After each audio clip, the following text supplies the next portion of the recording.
Mais revenons un peu dans la politique. Oui. Vous dites un grand non aux élections.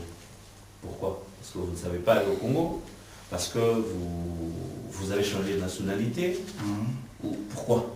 Le Congo ne vous intéresse-t-il plus? Non, mais écoutez,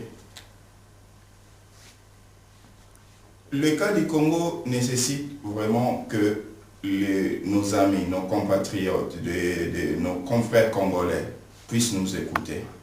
Nous avons quelqu'un au pouvoir qui s'est imposé, donc comme nous l'avons dit, par l'assassinat.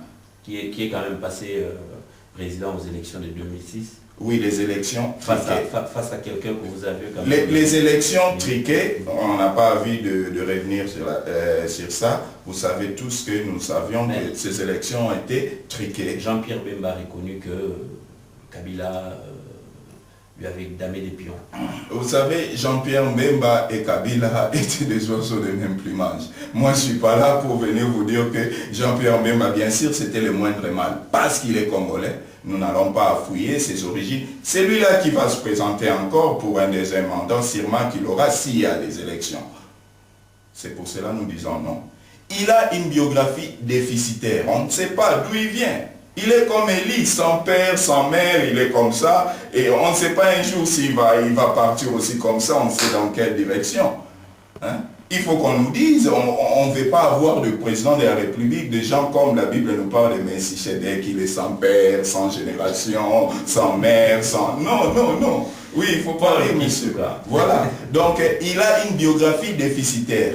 Il n'a rien de notre culture. Donc, c'est juste la biographie du président actuel qui vous dérange. Il y a beaucoup de points. Il y a beaucoup de points. De dire non aux élections avec lui. Mais il y a beaucoup de points à la place. Lancer des pierres.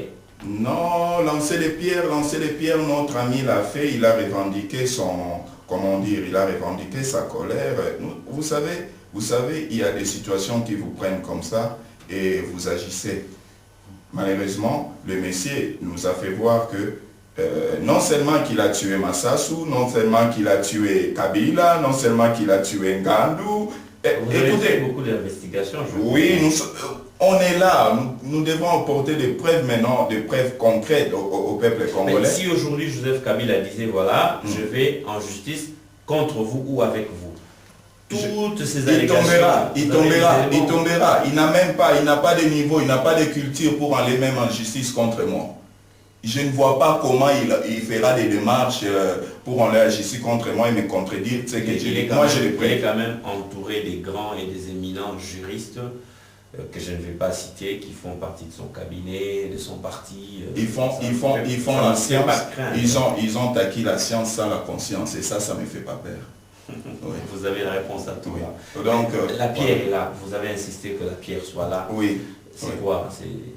Ça c'est pour dire au peuple congolais que Armand, notre frère, qui a jeté cette pierre sur son cortège, entre dans notre histoire comme le feu Patrice Lumumba, comme tous ces grands hommes qui ont fait en sorte que nous soyons indépendants, que nous soyons un peuple. Et nous luttons aujourd'hui pour que nous chassons ces étrangers de notre pays et que les Congolais puissent jouir de tous ces pays que le bon Dieu nous a donnés. Et donc cette pierre est un symbole maintenant qui fait en sorte que nous disons, Armand, nous ne t'oublierons plus jamais. L'acte que tu as fait voir aux autres que nous ne devons plus être lâches, nous devons être dans notre pays comme les gens libres et nous avons droit à une vie normale. Mais mon cher Paul, oui. Il y a quand même d'autres Congolais qui souffrent aussi, mais oui. qui pensent que lancer des pierres à un chef de l'État, ce n'est pas un signe de respect, ce n'est pas un signe de considération, bien que les mêmes Congolais reconnaissent que ce geste-là ne mérite pas une mort ou un assassinat. Et même moi, je peux vous citer beaucoup d'exemples. La pierre que Armand a jetée a pris peut-être sa parapluie, sa voiture de côté, mais ça n'a aucun effet sur sa santé, sur quoi. Nous avons vu l'exemple de Berlusconi ici, Silvio, l'Italien, qui a eu une dent cassée, mais le monsieur est encore en vie. Même chez les papes. Est-ce qu'il faut ôter la vie d'une personne? Ces gens sont des tueurs. C'est des gens qui tuent sans pitié. C'est ça qui vous a poussé à faire ces affiches que je vois ici. Je peux montrer aux gens qui me suivent. J'ai vu ici que vous mettez le visage du président avec du son, tout à côté. C'est dans la carte géographique même de notre pays. Voilà. Mais comme légende, je vois c'est l'Organisation internationale de la francophonie, le tueur en série. Qu'est-ce que la tuerie ou encore le sang à avoir dans la francophonie? N'est-ce pas que la francophonie, c'est question de langue et tout? Nous posons des questions. La francophonie, ce n'est pas seulement une question de langue. La francophonie rassemble les gens pour en fait pour faire en sorte que ces gens qui parlent la même langue, si vous avez dans un sommet de francophonie, il n'y a pas seulement des pays francophones qui viennent y assister. C'est aussi des cadres qui font en sorte que les gens puissent évoluer, venir voir les exemples des autres pays qui sont un peu avancés dans des droits démocratiques et tout ça. Et nous ne comprenons jamais comment l'organisation de la francophonie peut inviter de tueurs en série comme ces genres de messieurs, malgré toutes les tueries qu'ils ont fait à l'est de Kinshasa. Par rapport à ça, donc nous disons nous sommes en guerre, dans une guerre médiatique, dans une guerre sur la toile et tout, contre tous ces gouvernements, contre ces tueurs Tutsis, parce que les temps nous manquent pour parler de tous ces extrémistes Tutsis qui nous tuent, et que la communauté internationale ferme, ferme les yeux devant toutes ces tueries et ne parle pas. Mais d'ailleurs là-dessus, il y a déjà un rapport, le rapport mapping de l'ONU, qui a été publié le 1er de ce mois-ci, dans le mois d'octobre. Qu'est-ce que vous avez trouvé d'intéressant selon vous dans ce rapport? Par rapport à ça, nous avions regretté, après combien de temps, il faut combien de morts pour que des rapports comme ça soient mis au vu et aussi de tout le monde. Mais c'est déjà un grand pas qui vient d'être franchi. C'est à nous maintenant, peuple congolais, de profiter, de saisir cette occasion pour dire que la voie est ouverte maintenant. Des individus comme Brutus, nous pourrons les induire, nous pourrons... Tu n'oublies pas ton nom là.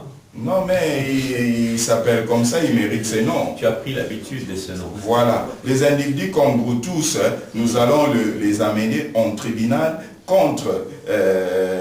ils ont commis des crimes contre l'humanité, ils ont commis des crimes de guerre et ils ont commis des génocides. Puisque dans ces rapports, les lobbies rwandais, les lobbies Tutsis, a fait en sorte que l'ONU ne publie pas ces rapports. Ou s'il publie ces rapports, qu'il enlève le terme génocide. Mais le rapport a été publié et donc je vais dire au peuple congolais que nous avons la voie est ouverte, il suffit de nous réunir et de faire quelques pétitions et voir comment introduire, amener tous ces gens qui ont fait,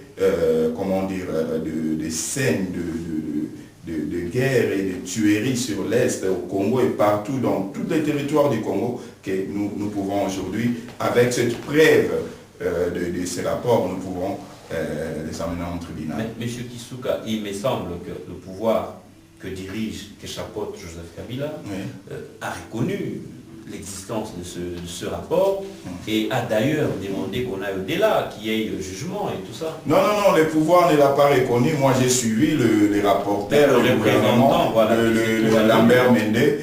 Moi, je ne comprends pas lorsque moi, je brûle ta maison et que la justice me dit Babi Balukuna doit payer pour le tort qu'il a fait. Et moi, j'ai dit à la justice, non, écoutez, Babi est toujours un ami, laissez tomber ça. D'ailleurs, c'est pas lui qui l'a brûlé, mais le problème alors, vous parlez des rapports rwando-congolais. Voilà, tous ces gens-là, comment il s'appelle, Lambert Mende, le porte-parole du gouvernement. Oui. Je ne sais pas comment un bon monsieur qui a son esprit tranquille, une conscience,